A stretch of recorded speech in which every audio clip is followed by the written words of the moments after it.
اللہ جل مجدہ نے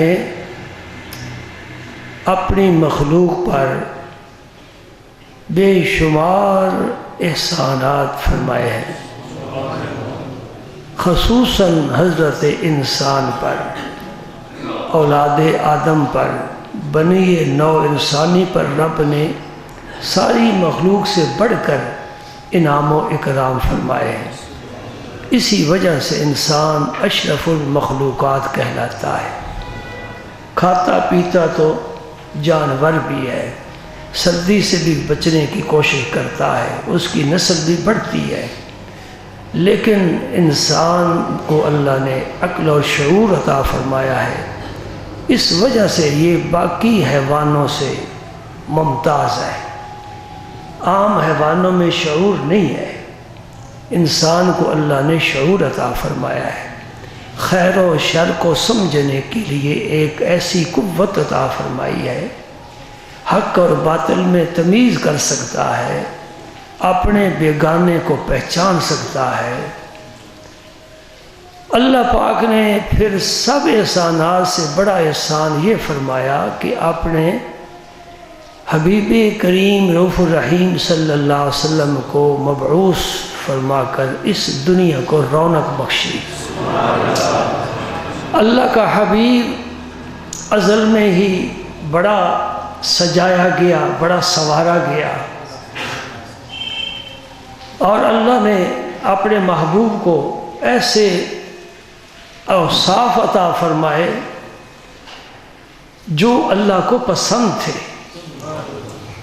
اور اس کائنات میں بھیجنے کا مقصد یہی تھا کہ میرے حبیب جو کمالات، جو خوبیاں، جو اوصاف میں نے آپ کو عطا فرمائے ہیں، مجھے بس یہی پسند ہے، دنیا میں جا کر اسے عام کرو، پھیلاؤ، ہر ایک کو ان اوصاف سے متصف فرماؤ۔ منصب رسالت سے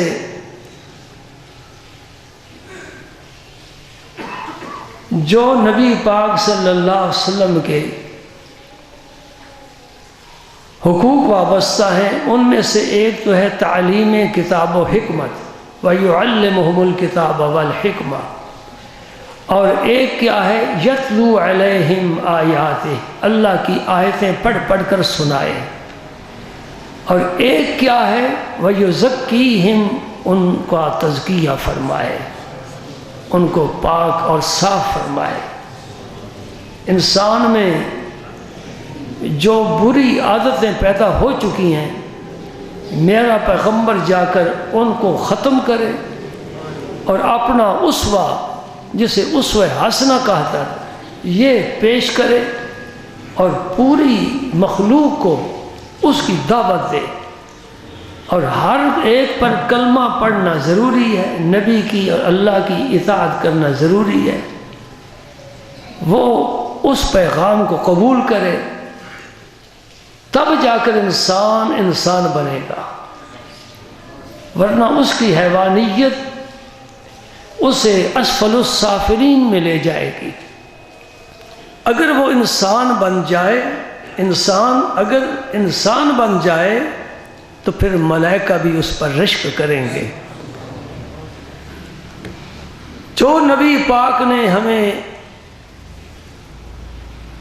دستور حیات عطا فرمایا ہے، اس میں سے آج میں نے ایک کا انتخاب کیا ہے، اور وہ ہے جب آپس میں مسلمان ملیں، ایک دوسرے سے ملاقات ہو، تو ایک دوسرے کو تحفہ دیں۔ وہ تحفہ کیا ہے؟ سلام کا، السلام علیکم ورحمۃ اللہ وبرکاتہ، یہ تحفہ ہے۔ اس کو میرے رب نے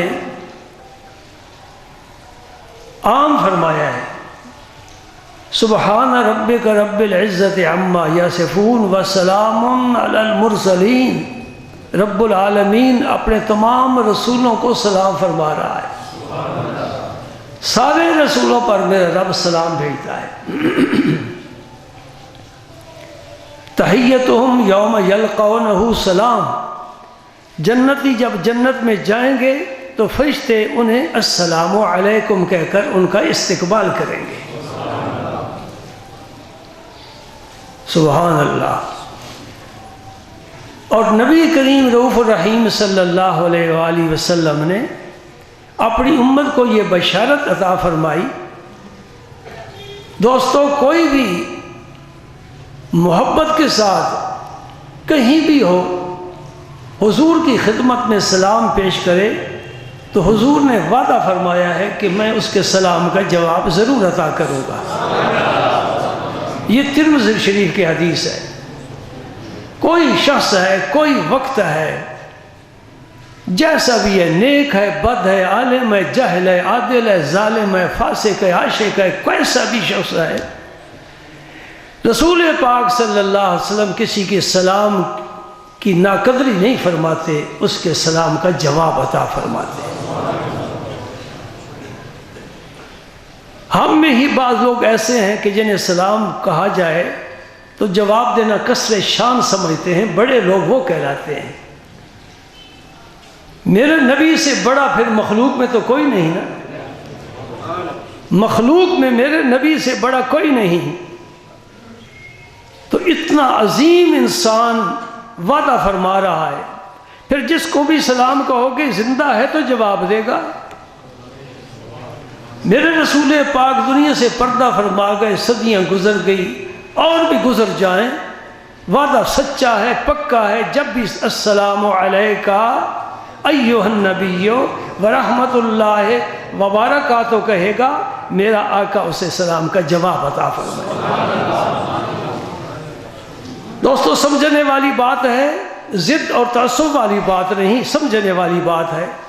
یہ سلام جو میں نے اب پیش کیا ہے، یہ شریعت اسلامیہ نے ہمیں سلام دیا ہے، کسی مذہبی تنظیم نے یہ سلام نہیں بنایا، کسی خاص فرقے کا یہ سلام نہیں ہے، یہ ہر نمازی نماز میں سلام عرض کرتا ہے۔ آپ نہیں، میں نہیں، ہمارے اساتذہ، ہمارے مشائخ وہ نہیں، ان کے استاد، ان کے پیر و مرشد وہ نہیں، سلسلہ چلتا چلتا جا کر صحابہ پر ختم ہوگا۔ ہر صحابی نماز میں السلام علیکہ ایھا النبی ورحمۃ اللہ وبرکاتہ کہہ رہا ہے، حضور کے پیچھے نماز پڑھ رہا ہے، مکہ مکرمہ میں پڑھ رہا ہے، طائف میں پڑھ رہا ہے، کسی اور مقام پر پڑھ رہا ہے، جہاں بھی قریب ہے دور ہے یہی سلام عرض کرتا ہے۔ کیا خیال ہے آپ کا؟ ہم کسی کی مخالفت نہیں کرتے ہیں، لیکن اپنا جو ذوق ہے، جو مسلک ہے وہ تو پیش کرتے ہیں نا۔ پوری دنیا میں آج دن تک 14 صدیاں گزر چکی ہیں، عالم اسلام میں جب بھی کسی نے نماز کے لیے ہاتھ باندھے، رکوع و سجود کیا، فارغ ہوا، تشہد میں بیٹھا، اس نے ضرور عرض کیا السلام علیکہ ایھا النبی ورحمۃ اللہ وبرکاتہ۔ اس کا کیا معنی ہے؟ اے پاک پیغمبر، میں غلام عاجز تیری جناب میں سلام پیش کرتا ہے، اللہ کی رحمت ہو، اللہ کی برکتیں آپ پر نازل ہو۔ آپ پر یہ لفظ مخاطب کا ہے، جو سامنے ہوتا ہے، سامنے بیٹھتا ہے، سنتا ہے، دیکھتا ہے، اسے ہم کہتے ہیں جی آپ کی یہ بات ہے، السلام علیکہ، جی کہنا جائز ہے؟ مجھے یقین ہے جنہوں نے خاموشی اختیار کی وہ بھی پڑھتے یہی ہیں، یہی پڑھتے ہو نا کہ کوئی اور سلام پڑھتے ہو؟ تو پھر السلام علیکہ کہنا جائز ہے تو الصلاۃ والسلام علیکہ کہنا کیوں ناجائز ہو گیا؟ کوئی لمبے چوڑے دلائل دینے کی ضرورت نہیں ہے، صرف نہ پڑھنے کی ضرورت نہیں ہے، منطقی اور فلسفی باتیں کرنے کی ضرورت نہیں ہے۔ اپنے عقل و شعور کی روشنی میں مسئلہ خود طے کرو کہ مدینہ پاک میں نماز پڑھے، مکہ مکرمہ میں پڑھے، پاکستان پڑھے، ہندوستان میں پڑھے، جاپان میں پڑھے، امریکہ میں پڑھے، دنیا کے جس ملک میں نماز پڑھے گا وہ میرے نبی کریم کو السلام علیکہ کہے گا نا، تب نماز مکمل ہوگی اور میرے نبی پاک اس کا جواب عطا فرماتے ہیں۔ سبحان اللہ۔ امام غزالی نے فرمایا ہے جب نمازی اس مقام پر پہنچے السلام علیکہ کہنے سے پہلے وَاحْذُرْ فِي قَلْبِكَ النَّبِيَّ وَشُخْصَهُ الْكَرِيمَ وَقُلْ السلام علیکہ ایھا النبی۔ کیا مطلب ہے؟ حجت الاسلام امام غزالی آج سے 800 سال پہلے گزر چکے ہیں، وہاں بریلوی دیوبندی کا کوئی مسئلہ نہیں تھا، کوئی اہل حدیث غیر مقلد نہیں تھا۔ امام غزالی فرماتے ہیں جب تو سلام کرنے کے لیے زبان کو کھول لے، اس سے پہلے اپنے دل میں اللہ کے رسول کو حاضر سمجھ۔ آج دن تک احیاء العلوم موجود ہے، عربی میں بھی، اردو میں ترجمہ ہو سکا ہے۔ عربی نہیں پڑھ سکتے اردو پڑھ لو، جہاں تحیات کا ذکر ہے وہاں نماز کے آخری باب جو ہے نا التحیات کا ذکر ہے، اس میں امام غزالی نے لکھا ہے وَحْزُرْ فِي قَلْبِكَ النَّبِيَّ، اور اس کا معنی کوئی یہ کر سکتا تھا بھائی تصور کر لے، وہ کہتے نہیں شخصہ الکریم، ان کی ذات کریم کو سمجھ کے میرے دل میں موجود ہے۔ اور اس کے بعد السلام علیکہ ایھا النبی کہے جی، اس سے بڑا حوالہ مجھے تجھے کیا چاہیے کہ صدیق اکبر نے کہا مدینہ پاک میں، عمر فاروق نے حضور کے مصلی پر بیٹھ کر کہا السلام علیکہ ایھا النبی، عثمان غنی معصور ہو کر اپنے مکان میں پابند ہو کر دشمن کی تلواروں کے سائے میں بیٹھ کر کہا السلام علیکہ ایھا النبی ورحمۃ اللہ۔ مولا کائنات نے کوفے کی جامع مسجد میں بیٹھ کر کہا السلام علیکہ ایھا النبی ورحمۃ اللہ وبرکاتہ۔ امام حسین نے کربلا میں تلواروں کے سائے کے نیچے بیٹھ کر کہا السلام علیکہ ایھا النبی ورحمۃ اللہ وبرکاتہ۔ غوث اعظم نے بغداد میں کہا السلام علیکہ ایھا النبی ورحمۃ اللہ وبرکاتہ۔ داتا علی حجویری نے پاکستان میں بیٹھ کر کہا السلام علیکہ ایھا النبی ورحمۃ اللہ وبرکاتہ، اور خواجہ اجمیری نے ہندوستان میں بیٹھ کر کہا السلام علیکہ ایھا النبی ورحمۃ اللہ وبرکاتہ۔ ساری دنیا کے امام، سارے غوث، سارے قطب، سارے ابدال یہی کہہ رہے ہیں، تو کیوں نہیں کہتا وَحْزُرْ فِي قَلْبِكَ النَّبِيَّ وَشَخْصَهُ الْكَرِيمَ؟ اپنے دل کی گہرائی میں مصطفیٰ کا سمجھ لے، ممبر بچھا ہے، میرے آقا جلوہ پھور رہا ہے، نور کی شعائیں نکل رہی ہیں اور روشنی پھیل رہی ہے، خوشبو کے مہک رہی ہے، اور پھر ادب سے کہے السلام علیکہ ایھا النبی ورحمۃ اللہ وبرکاتہ۔ سبحان اللہ۔ سلام کو میرے آقا نے فرمایا عام کرو۔ عام کرو کا کیا مطلب ہے؟ فرمایا دو ملے سلام کرے، جب درمیان میں کوئی درخت آ گیا، ادھر سے گزر گیا، ادھر سے گزر گیا، پھر ملے، پھر سلام کرو، یہ ہے سلام عام کرنے کا۔ گھر میں جاؤ السلام علیکم کہو، گھر میں برکت ہوگی، کیونکہ السلام اللہ کا اسم مبارک ہے۔ السلام یہ اللہ تعالیٰ کا نام مبارک ہے۔ جب گھر میں داخل ہوگے، گھر والوں کو کہو گے السلام علیکم ورحمۃ اللہ وبرکاتہ، سب سے پہلے تم نے رب کا اسم مبارک لیا، جہاں رب کا نام آ جائے وہاں برکتیں قربان ہو جاتی ہیں۔ سبحان اللہ۔ گھر میں جا کر سلام کہو، برکت ہوگی، برکت بھی ہوگی، محبت بھی پھیلے گی۔ حضور نے کیا فرمایا؟ سلام عام کرو، عام کرو، جانتے ہو کسی کو تب بھی کہو، نہیں جانتے تب بھی کہو السلام علیکم۔ ہاں مسجد میں آؤ سلام نہ کرو، بعض لوگ سمجھتے ہیں یہ بھی ثواب ہے، یہ ثواب نہیں ہے۔ کچھ ایسے مقامات ہیں جہاں سلام نہیں کیا جاتا۔ ایک آدمی دعا مانگ رہا ہے، قرآن پاک کی تلاوت کر رہا ہے، وظیفہ پڑھ رہا ہے، یا کچھ نہیں کر رہا، مسجد میں نماز کے انتظار میں بیٹھا ہے، تو مسجد میں آ کر سلام نہ کرو، کیونکہ سلام ہے ملاقات کا تحفہ۔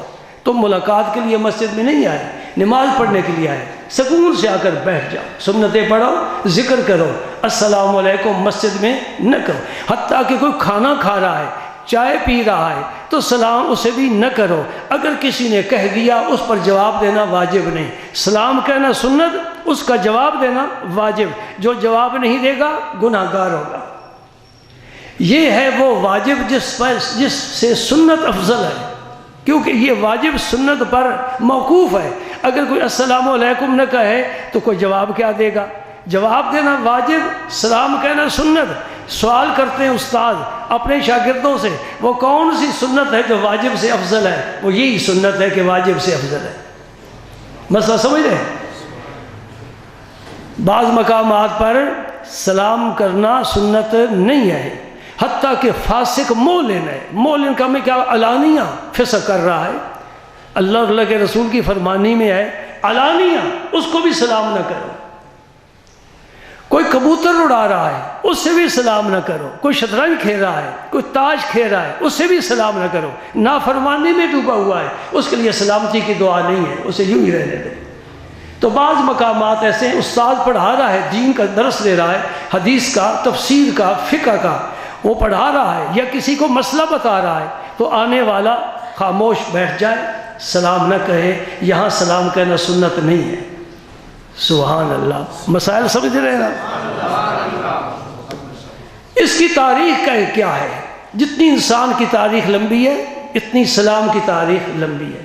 جناب آدم علیہ السلام کو رب نے پیدا فرمایا، میرے نبی پاک صلی اللہ علیہ وسلم فرماتے ہیں، یہ حدیث پاک میرے پیش نظر ہے، اس کی روایت ابو ہریرہ سے، اور یہ بخاری مسلم دونوں کتابوں میں موجود ہے۔ حضرت ابو ہریرہ فرماتے ہیں کہ نبی کریم صلی اللہ علیہ وسلم نے فرمایا اللہ تعالیٰ نے آدم علیہ السلام کو ان کی صورت پر پیدا کی، خلق اللہ آدم علی صورت ہی، اس صورت ہی کی ضمیر میں علماء کا اختلاف ہے، اس کا ذکر کا موقع نہیں ہے۔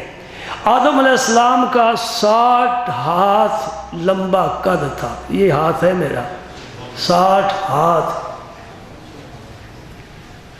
اور جنت میں سب، آج کوئی چھوٹا ہے نا 1.5 فٹ کا ہے، 3 فٹ کا ہے، 8 فٹ کا ہے، جنت میں جتنے بھی لوگ جائیں گے سب کا قد اتنا ہی ہوگا، تمہارے قد بڑھ جائیں گے۔ جو بڑی روحانی شخصیت ہو، علمی شخصیت ہو، کہتے ہیں یہ بڑی قداور شخصیت ہے۔ قداور کا کیا مطلب ہوتا ہے؟ اس کا قد تو لمبا نہیں ہے۔ جنت میں جانے والا حقیقت میں بڑا قداور شخص ہوگا، ظاہراً بھی، باطناً بھی، سوری طور بھی، معنوی طور بھی، وہ بڑا قد والا، یعنی 60 ہاتھ اس کا قد ہوگا آدم علیہ السلام کے قد کے مطابق۔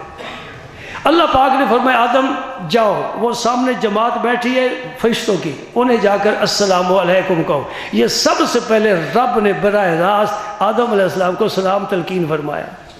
میں سلام کی پوری تاریخ آپ کے سامنے رکھ رہا ہوں، کہاں سے چلا ہے، جہاں سے حضرت آدم علیہ السلام چلے ہیں۔ ہاں جی، ہمارے سب سے بڑے باپ حضرت آدم کی تاریخ جتنی لمبی اتنا ہی سلام کی تاریخ بھی لمبی۔ جناب آدم علیہ السلام تشریف لے گئے، جہاں فرشتے بیٹھے تھے اللہ کے حکم کے مطابق آپ نے انہیں جا کر سلام فرمایا۔ اللہ پاک نے فرمایا تھا جو وہ جواب دیں گے وہ تمہارا اور تمہاری اولاد کا جواب ہوگا۔ چنانچہ فرشتوں نے جواب میں کہا وعلیکم السلام ورحمۃ اللہ، انہوں نے رحمت اللہ کا اضافہ کیا۔ اب یہ ساری آدم کی اولاد کے لیے یہ سلام ہے، آنے والا کہے السلام علیکم ورحمۃ اللہ وبرکاتہ، سننے والا جواب میں کہے وعلیکم السلام ورحمۃ اللہ وبرکاتہ۔ اب ہم نے برکاتہ چھوڑ دیا، رحمت اللہ بھی چھوڑ دیا، الحمدللہ 14 صدیوں کے بعد پھر بھی سلام ہمارے پاس ہر حال موجود ہے۔ ایک شخص حضور کی مجلس میں آیا، انہوں نے کہا السلام علیکم، حضور نے فرمایا 10۔ پھر دوسرے صحابی آئے، کہا السلام علیکم ورحمۃ اللہ، فرمایا 20۔ پھر تیسرے آئے، انہوں نے عرض کیا السلام علیکم ورحمۃ اللہ وبرکاتہ، فرمایا 30۔ کیا مطلب؟ پہلے نے السلام علیکم صرف کہا 10 نیکیاں، دوسرے نے ورحمۃ اللہ کا اضافہ کیا 20 نیکیاں، تیسری نے وبرکاتہ کا اضافہ کیا 30 نیکیاں۔ لفظ بڑھتے گئے، ثواب بڑھتا گیا۔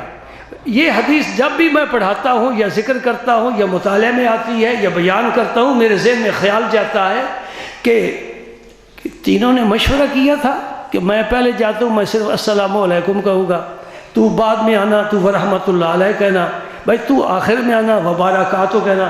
کیا انہوں نے مشورہ کیا تھا کہ اتفاقی آئے تھے؟ یہ تو فیصلہ آپ بھی کر سکتے نا۔ سبحان اللہ۔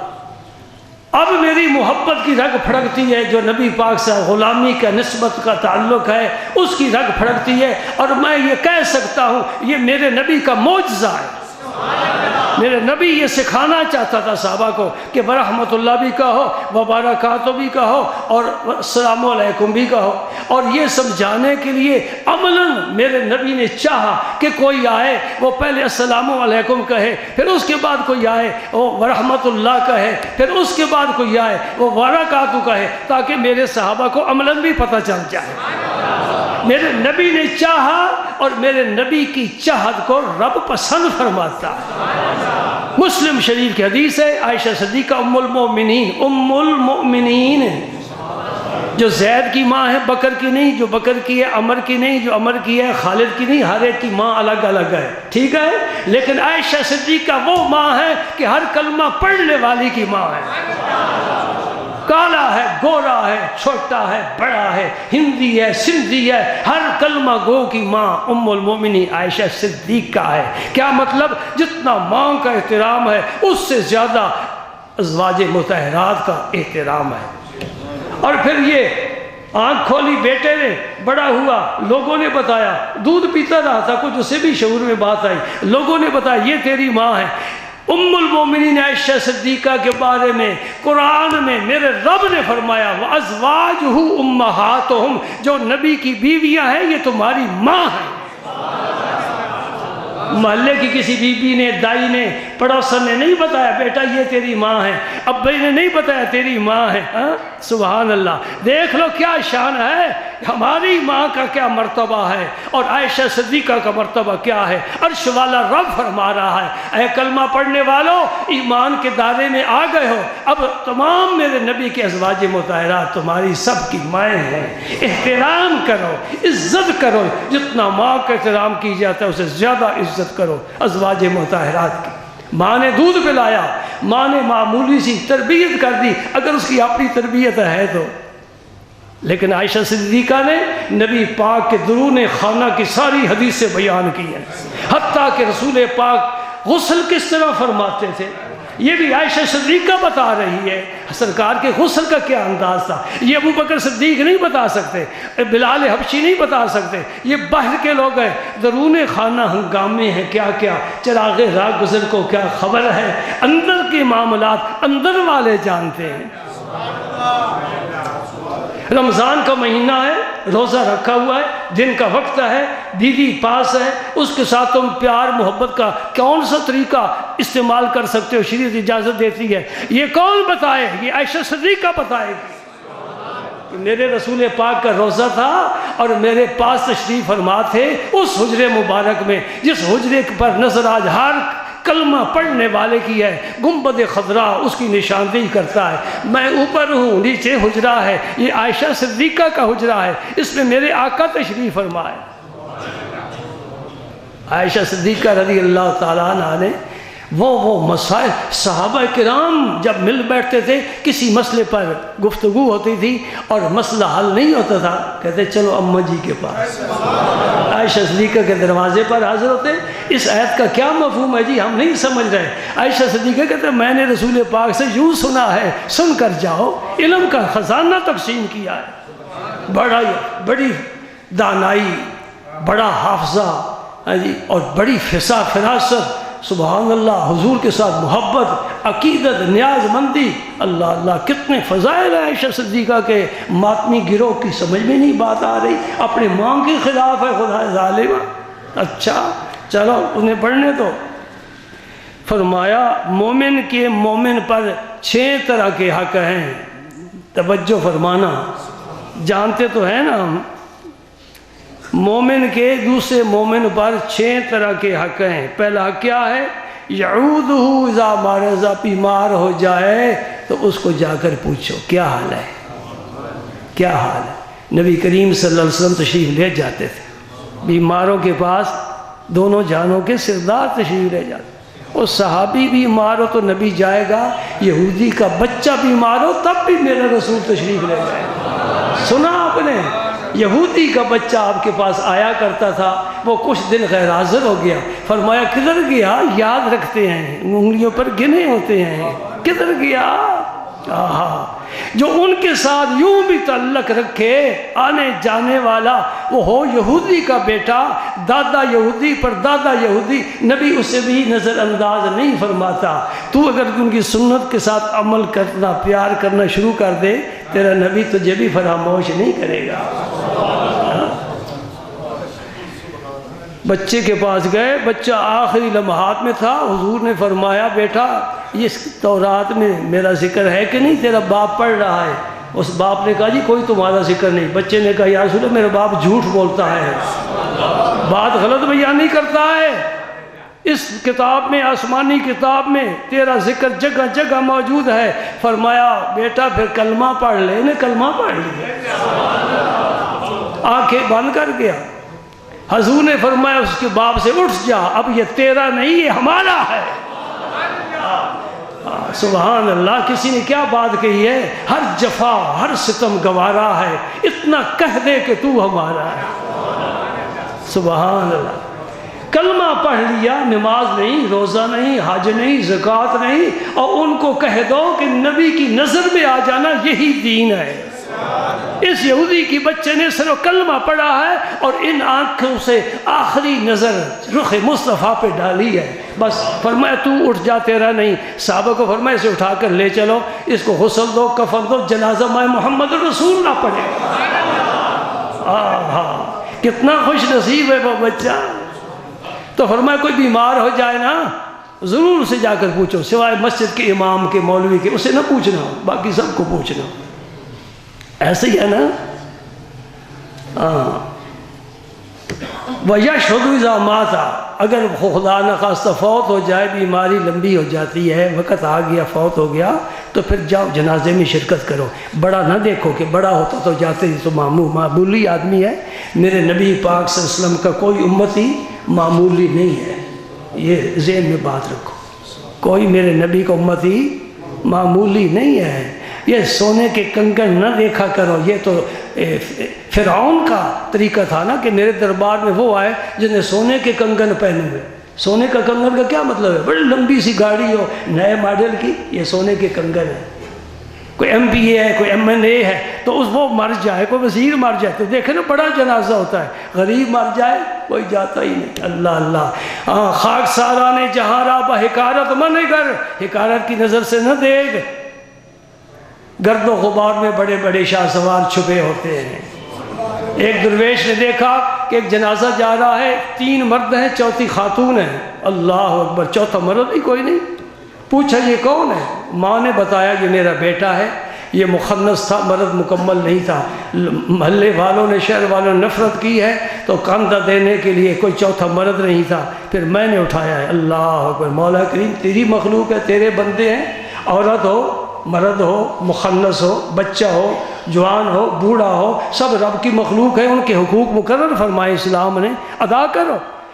رات ہو گئی، خواب میں اس بزرگ نے دیکھا وہ ہجڑا، وہ مخنث جنت میں ٹھہرا ہے۔ اور میاں تیرا کون سا عمل تھا؟ کہنے لگا کوئی عمل نہیں، یہی تو کام میرے آ گیا۔ اور کوئی عمل نہیں، تیرے کام کیسے آ گیا؟ لوگوں نے مجھے حقارت سے دیکھا، رب نے کہا میں نے پیدا کیا ہے، میں تو تجھے حقیر نہیں سمجھتا نا، آ جا تو جنت میں دروازے کھول دیتا ہوں۔ مخلوق حقیر سمجھتی ہے تو سمجھتے رہے، میں نے تجھے پیدا کیا ہے، تیرے میں ہی سارے بگڑے کام بناؤں گا۔ جسے تو حقیر سمجھ رہا ہے، ہو سکتا ہے اللہ کی جناب میں تجھ سے بہتر ہو۔ جی ہاں، کسی کہ جرم کو دیکھ کر، گناہ کو دیکھ کر حقیر نہ سمجھ، ہو سکتا ہے اس کا یہ آخری گناہ ہو، اور اپنی نیکی سمجھ کر اپنے آپ کو بہتر نہ سمجھ، ہو سکتا ہے تیری آخری نیکی ہو، اس کا آخری گناہ ہو، تو کل مردود ہو جائے، وہ محبوب بن جائے۔ اللہ اکبر، مر جائے تو جنازے میں شرکت کرو، اگر بلائے کسی موقع پر تو چلے جاؤ، تیرے شان کے مطابق اس کے بعد جگہ نہیں ہے پھر بھی چلے جاؤ۔ میرے نبی تو زمین کی پشت پر بیٹھ جایا کرتے تھے، چٹائی بھی نہیں ہوتی تھی۔ اور کیا فرمایا؟ گن رہے ہو کتنے حق ہیں جی؟ یہ نہیں گنے؟ اگر بلائے تو اس کے پاس جاؤ، اللہم صلی علی سیدنا محمد وعلی آل سیدنا محمد وبارک۔ باقی انشاءاللہ اندرز کروں گا، وقت ختم ہو گیا۔ وآخر دعوانا الحمدللہ۔